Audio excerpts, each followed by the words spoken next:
নমস্কার, একটা রিপাবলিক বাংলা বাংলার খবর কেড়ে আপনাদের সঙ্গে রয়েছে আমি সমাদ্র। তার শুরুতেই যে খবরে নজর রাখবো, ফের সাসপেন্ড বিরোধী দলনেতা শুভেন্দু অধিকারী।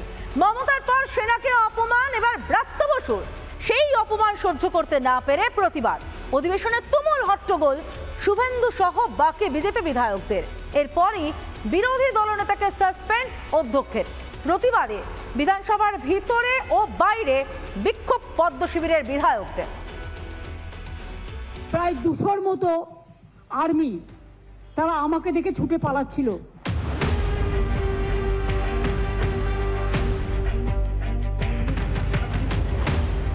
দুদিনের কথা বলে 1 মাস ধরে সেনার জায়গায় মঞ্চ তৃণমূলের, আর মেয়র রোডের মঞ্চ খুলে দিতেই প্রচন্ড রেগে গেছে রাজ্যের শাসক দল।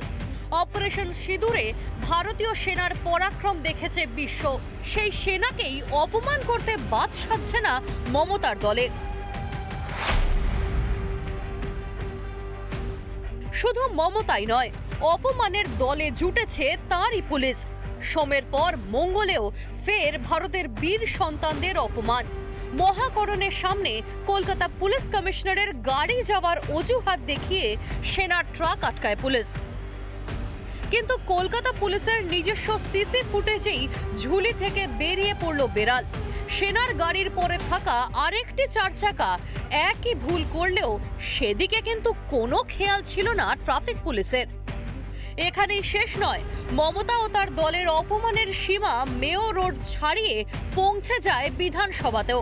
আর সেই অপমানের প্রতিবাদ করায় সাসপেন্ড হতে হলো রাজ্যের বিরোধী দলনেতা শুভেন্দু অধিকারীকে। ভারতীয় সেনার হয়ে বলার জন্য, ভারতীয় সেনাকে অপমান এবং রাজনীতিকরণের বিরুদ্ধে আওয়াজ তোলার জন্য বিরোধী দলনেতাকে সাসপেন্ড করা হয়েছে। পাল্টা ভারতীয় সেনার প্রতি গদগদ গলায় প্রেম প্রীতি দেখিয়ে শুভেন্দু অধিকারীর কোর্টেই বল ঠেললেন শিক্ষামন্ত্রী ব্রাত্য বসু। 1971 সালে 25শে মার্চের ঘটনার যদি পাকিস্তান সেনাবাহিনীকে আমি যদি নিন্দা করে থাকি, আমি বেশ করেছি, আবার করব। পাকিস্তান সেনাবাহিনীর সঙ্গে উনি ভারতীয় সেনাবাহিনীকে একাকার করে দিতে চান, তাহলে উনি হয়তো ডোনাল্ড ট্রাম্প। মমতা ও তার নেতা মন্ত্রীর সেনাকে অপমান নিয়ে তুঙ্গে শাসক বিরোধী তরজা। ব্রাত্য বসু বিধানসভার অভ্যন্তরে দাঁড়িয়ে ভারতীয় সেনার অপমান করেছে। অনেকে এটা মনে করছেন যে পাকিস্তান থেকে এদের ডাক এসছে, ফলে স্বাভাবিকভাবে পাকিস্তানের দালালি করতে করতে এরা বিধানসভার ভেতরেও পাকিস্তানের দালালি করছে। আজকে আলোচনায় অংশ ছিলই না। উনি কেন শুরু থেকে যে গন্ডগোল শুরু করলেন? পেছন দিকের ইতিহাসে দেখা যায় যে আশা মানে এখানে গন্ডগোল করা, করে বেরিয়ে গিয়ে একটা খবর হওয়ার জন্য ছবি তৈরি করা।